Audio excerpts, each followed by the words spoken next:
ang Presidential Broadcast Service. Radyo Pilipinas. Radyo Publiko ng Bagong Pilipinas para sa Bagong Pilipino. Naghahatid ng mahahalagang balita at impormasyon na guugnay ng pamahalaan sa sambayanan. Tulay sa himpapawid ng serbisyo publiko. Radyo Pilipinas. Radyo Publiko. Ang boses ng Pangulo sa Iloilo. Radyo Pilipinas. 585 AM. Oras mga 4:09 sa hapon. Gikan sa hulog balitaan sa PBS, Radyo Pilipinas, Iloilo. Gintipon sa buos na pwersa sa News and Public Affairs Division. Mga pagsaysay sa mga hitabo o aksyon, mga pananawan, kag desisyon, mga hibubunon sa napituhan na sektor, mga dalagpong nga balita, diri sa Iloilo. At mga bahin sa Kabisayan nagkatungdan. Mga balita na natipon sa sulod sa nagligan ng 24 oras. Inyo mapatian sa Headliners Was. Kagkaroon, yari ang inyong PBS News Team.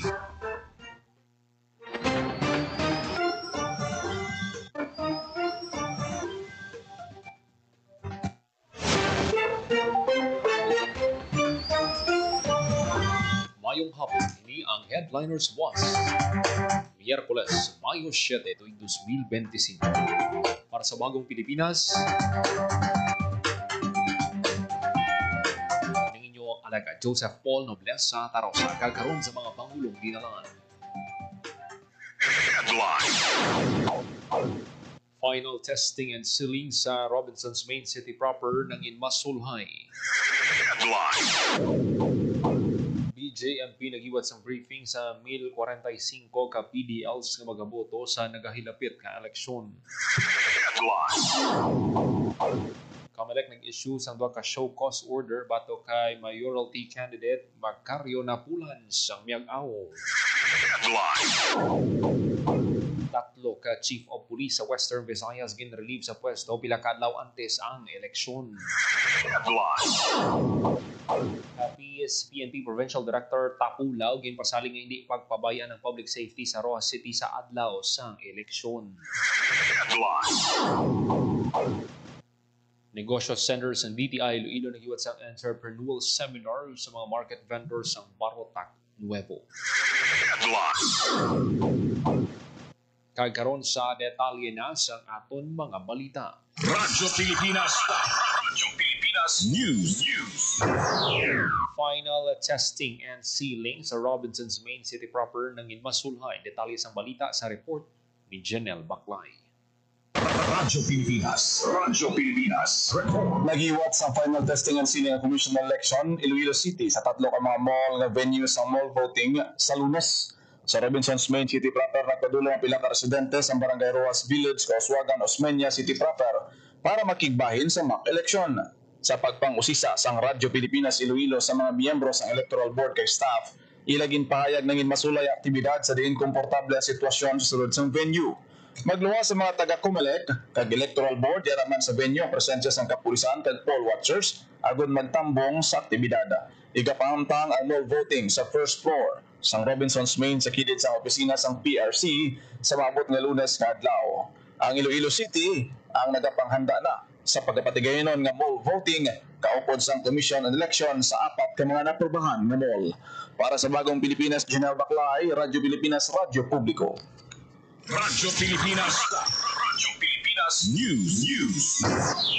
Paidalog sa briefing ang 1,045 ka mga inmates ng BJMP Iloilo City nga kwalipikado sa pagboto sa May 2025 national and local elections. Sa pagpakig-angot sang Radyo Pilipinas Iloilo kay Jail Officer Juan Jeros Labrador, Community Relations Officer ng Iloilo City District Jail Male Dormitory, ilagin pa ibalo ang mga inmates sa kung paanong proseso sa automated elections lagi pang numero sa mga kandidatong ila dapat buto na tigay naman ang mga istoryahan sa BJMP kag Comelec ang mga tikang agud mapabilin nga matalunsay ang piniliay sa sulod sa jail facility sa Lunes, Mayo 12. Radyo Pilipinas. Radyo Pilipinas News.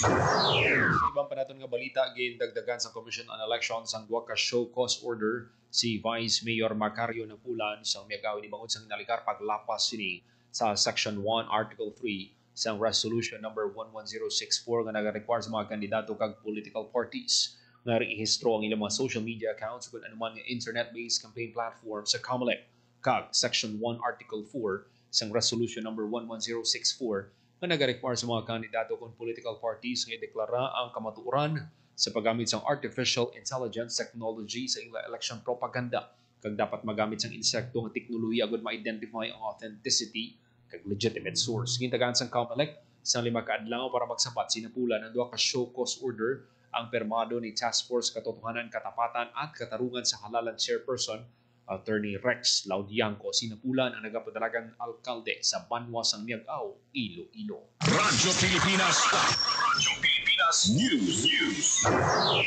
Leave sa pwesto ang 3 ka mga hepes ng pulis sa Western Visayas pila ka adlaw antes ang eleksyon sa May 12, 2025. Inyong ginkumpirma sa Police Regional Office 6 sa interview sa Radyo Pilipinas. Iloilo sa Banwa sang Dumanga sa Iloilo magapungko nga hepe si Police Major Harold Randora talos kay Police Major Ken Albert Lepsha nga gin-reassign sa IPPO headquarters sa Banwa sang Barotac Nuevo. Magapungko nga hepe si Police Captain Johnny Oro talos kay Police Captain Cedric Cruz kaginsaylo sa IPPO headquarters sa Banwa sang Carles. Iloilo magapungko nga Deputy Chief of Police si Police Lieutenant Patrick John Alabado.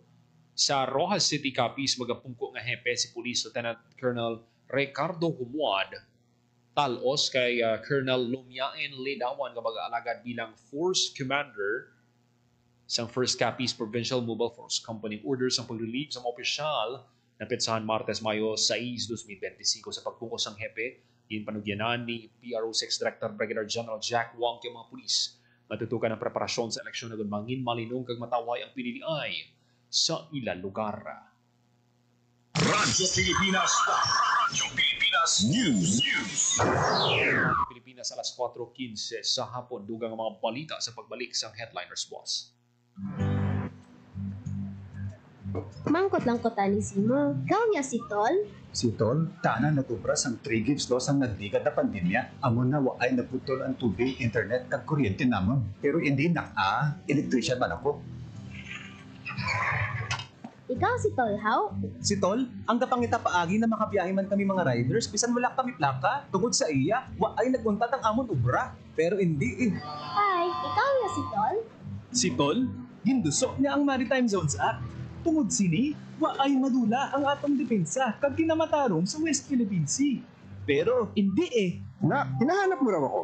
Tol, salamat gid kay ginbuligan mo ang mga estudyante para makukuha sang mubo ng internet load. Kung pwede ko magboto, iboto tagid kaya? Promise? Promise! kay Tol, ang bulig wala untad. Number 61 sa balota, Francis Tol Tolentino, ang Tol ng bawat Pilipino.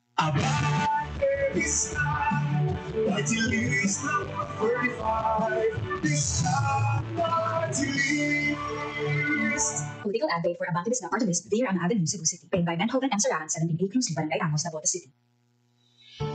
Kasama si Pangulong Ferdinand Bongbong Marcos Jr. ay mas abot kamay na sa manggagawang Pilipino ang kanilang mga pangarap. Yan naman ang mandate ng government is to create jobs. We are creating jobs, livelihood to so many families. Sa ating mga mamamayang Pilipino, alam po namin na hangad ninyo na magkaroon ng maayos, matatag at marangal na trabaho. Binubuksan natin ang isang bagong yugto sa ating bansa kung saan mayroong sapat at dekalidad na trabaho para sa lahat. Mas maraming pintuan ang magbubukas para sa ating inaasam na maunlad at mapayapang kinabukasan. Sa pamahalaang Marcos, ang bagong Pilipinas nakikita na sa nagbabagong Pilipinas. Patuloy ang trabaho, patuloy ang pagbabago.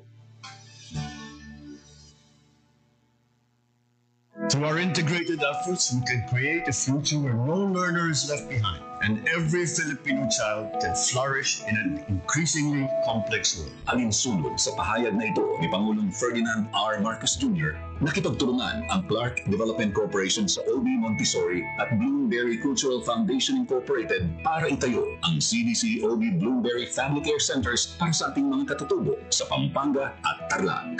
Sa ilalim ng proyektong ito, ang mga batang nasa edad 3 hanggang 4 ay tinuturuan ng practical life lessons na siya namang ikinatutuwa ng mga magulang gaya ni Mary Grace Darosa. Magkapasalamat po ako sa Panginoon kasi binigyan po kami ng school na ganito. Tituruan sila ng mabubuting asal yung mga gagawin ng gawain. Lubos din ang pasasalamat ng mga naging estudyante ng daycare centers. Sa nagbabagong Pilipinas, patuloy ang trabaho, patuloy ang pagbabago. Boracay, one of the best islands in the world. Upang mapanatili ang ganda at kalinisan ng isla, pinanawag ng pamahalaan Marcos ang water drainage system ng Boracay.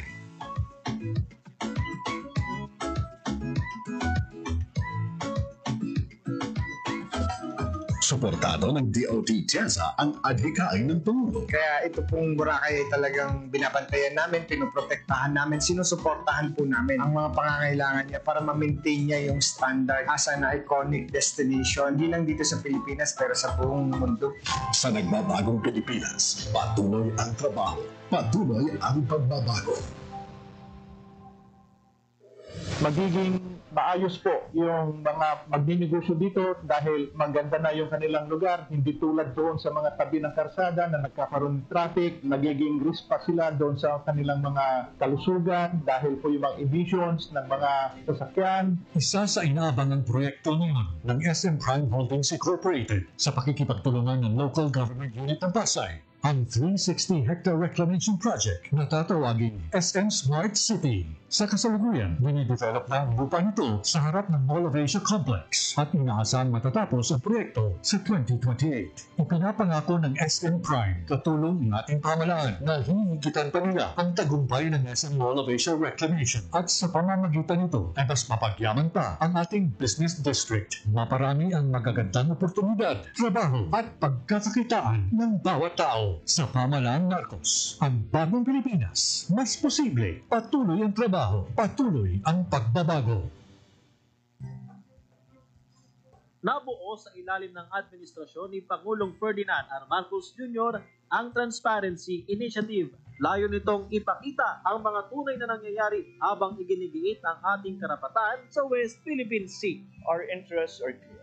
They lie in ensuring that the universal and unified character of the 1982 United Nations Convention on the Law of the Sea and in the final and binding determinations of the South China Sea Arbitration Award of 2016 are firmly and consistently upheld.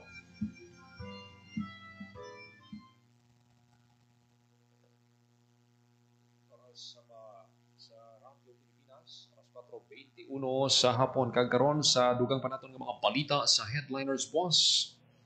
Radyo Pilipinas News.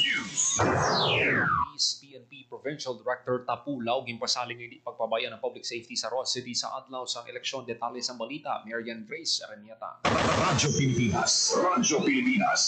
Gimpasaling sa mataas nga opisyal sa Capiz Police Provincial Office na hindi nagpabayaan sa kapulisan ang public safety sa adlaw mismo sa midterm election sa Mayo 12. Sa interview sa Radyo Pilipinas, Iloilo kay Police Colonel Alberta Pulaw, Provincial Director sa Capiz PPO, nakaproposisyon ng kapulisan sa adlaw mismo sa eleksyon, kag preparado sila sa tiyon nga may madungtan nga dalagkuan nga insidente.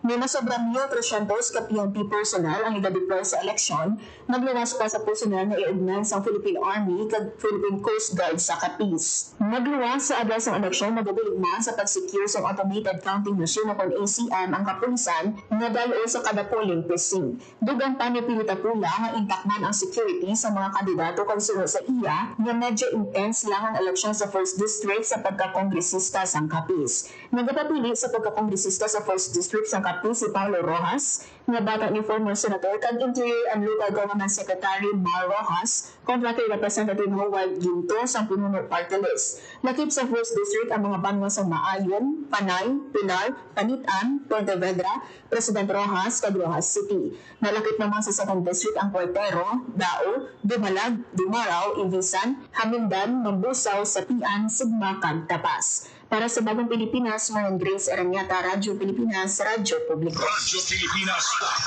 Pilipinas News.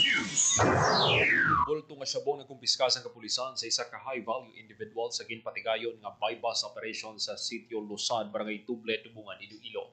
Arestado sa operasyon si Alex Esler, 24 anyos, kag residente sa nainambitan nga lugar na kumpiska sa suspect ang 330 grams sang shabu na may standard drug price nga 2.24 million pesos na kuan man sa .38 revolver kag mga bala ang suspect.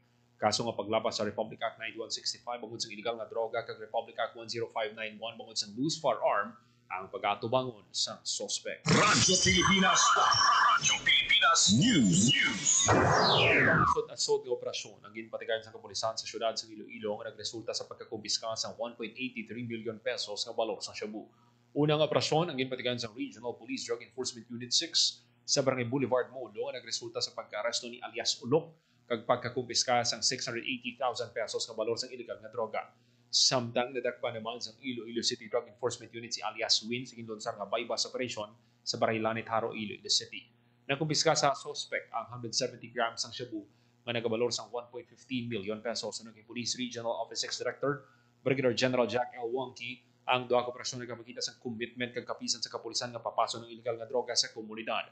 Apisar sa katungdanan sa PRO6 eleksyon magapabilin sa gihapon nga masangkad ang operasyon sa kapulisan batok sa tanang size ang kriminalidad sa Western Visayas. Radyo Pilipinas. Radyo Pilipinas News.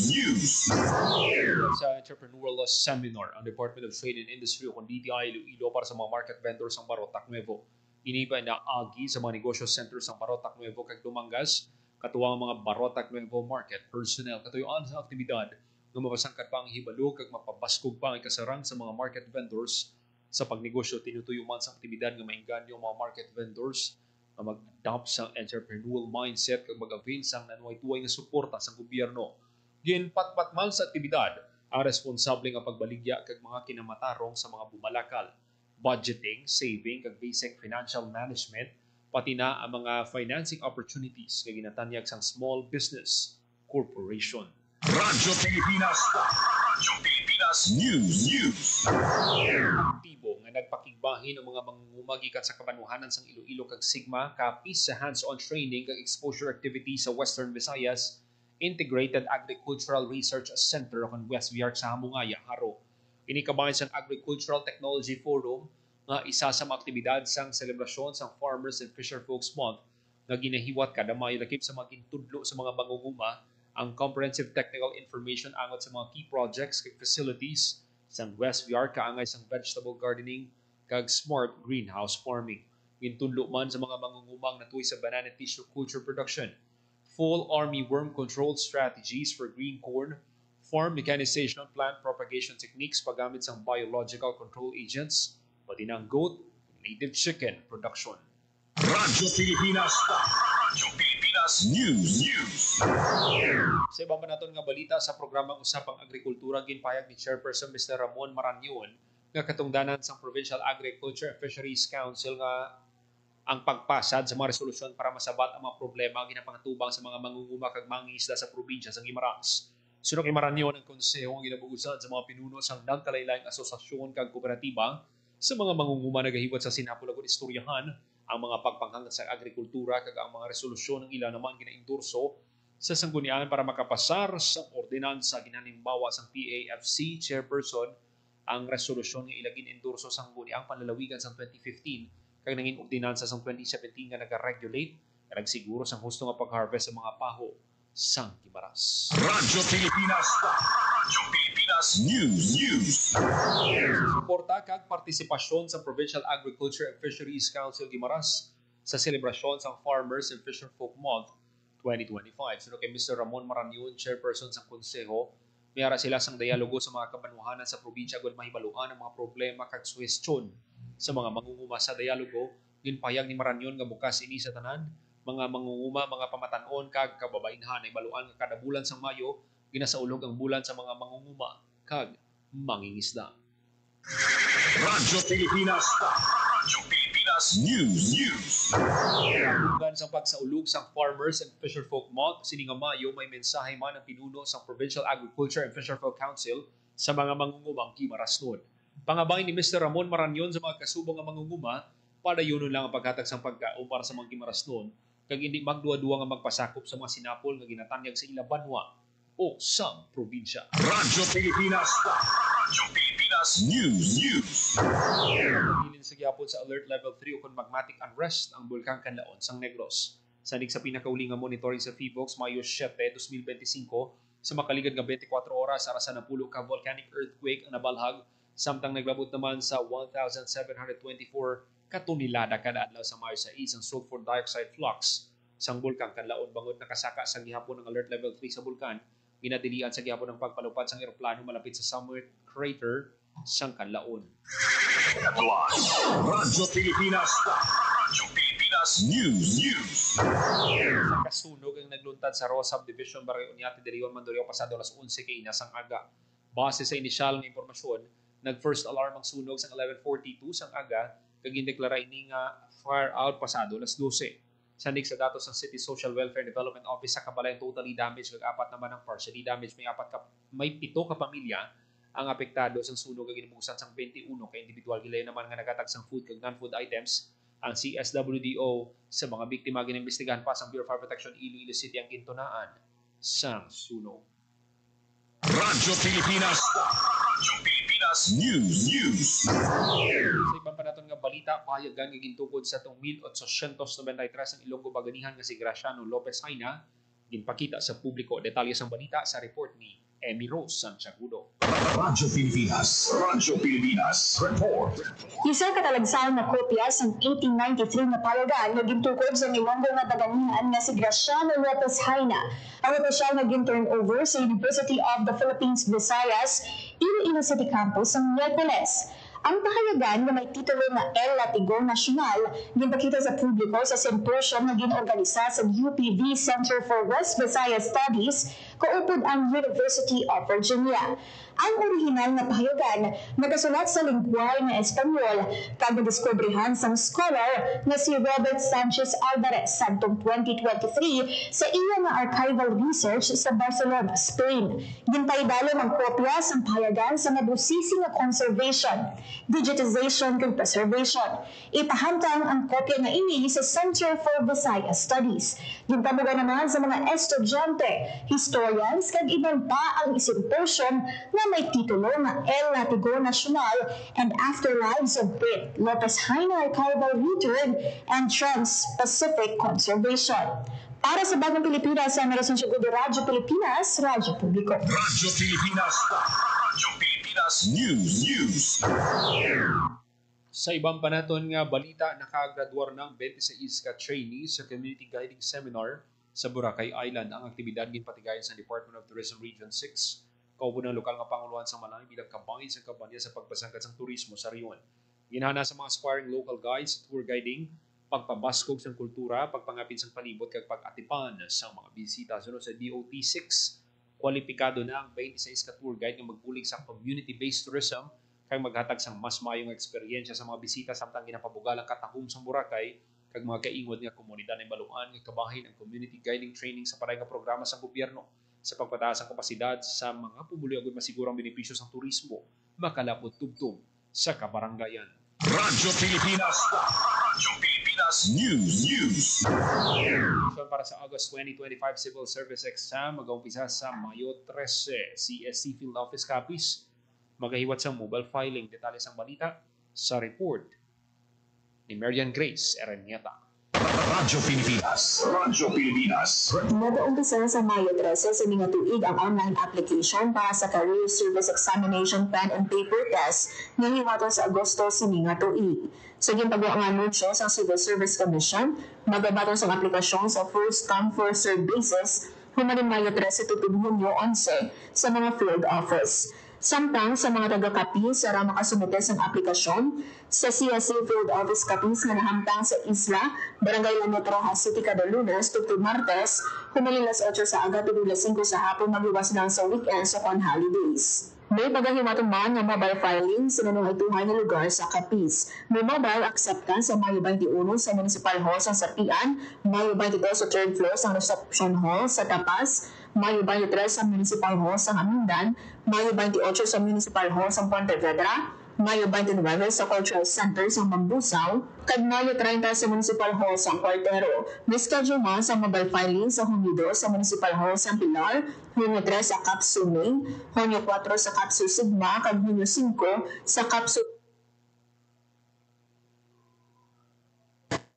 ang mobile filing sa nanungatuhan na lugar sa Capiz. May mobile acceptance sa Mayo 21 sa Municipal Hall sa Sapian, Mayo 22 sa 3rd floor sa Reception Hall sa Tapas, Mayo 23 sa Municipal Hall sa Amindan, Mayo 28 sa Municipal Hall sa Pontevedra, Mayo 29 sa Cultural Center sa Mambusaw, kag Mayo 30 sa Municipal Hall sa Cuartero. Mischedule man sa mobile filing sa Hunyo 2 sa Municipal Hall sa Pilar, Hunyo 3 sa Capsu Main, Hunyo 4 sa Capsu Sigma, kag Hunyo 5 sa Capsu Pontevedra.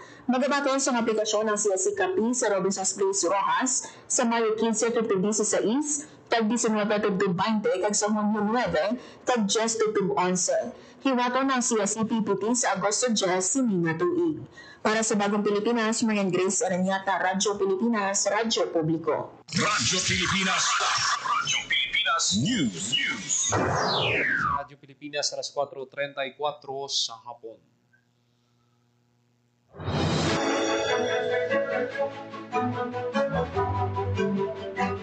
Kagamihan ito manatipon nga balita sa PBS Radyo Pilipinas Iloilo News Team. Miyerkules, Mayo 7, 2025. Para sa Bagong Pilipinas, Joseph Paul Noblesa Tarosa, Radyo Pilipinas, Radyo Publiko. Radyo Pilipinas. Radyo Publiko. Radyo Pilipinas. Radyo Publiko.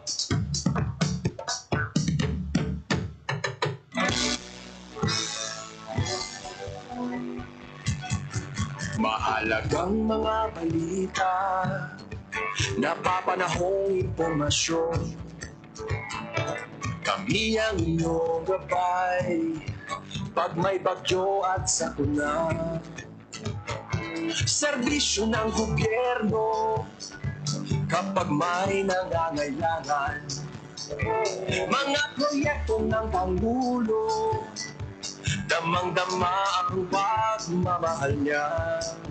Tulay ng mga hinaing, ang problema ng bayan ating lutasin. Tulay sa himpapawid, tulay ng pagbabago. Radyo Pilipinas, ng bagong Pilipinas. Radyo Pilipinas, ng bagong Pilipino. Mga proyekto ng Pangulo, damang-dama ang pagmamahal niya. Radyo Pilipinas, ang boses ng Pangulo.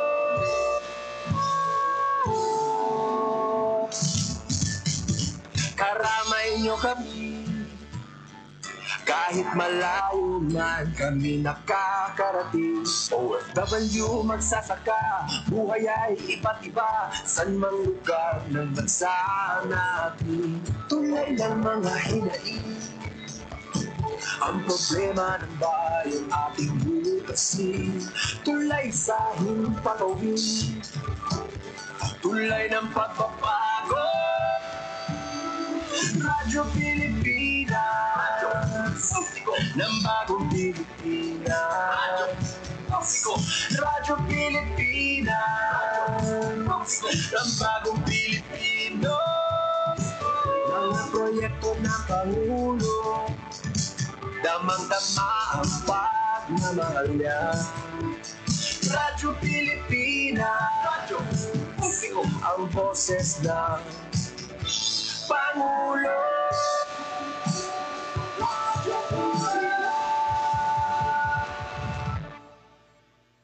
Radyo Pilipinas, Radyo Publiko.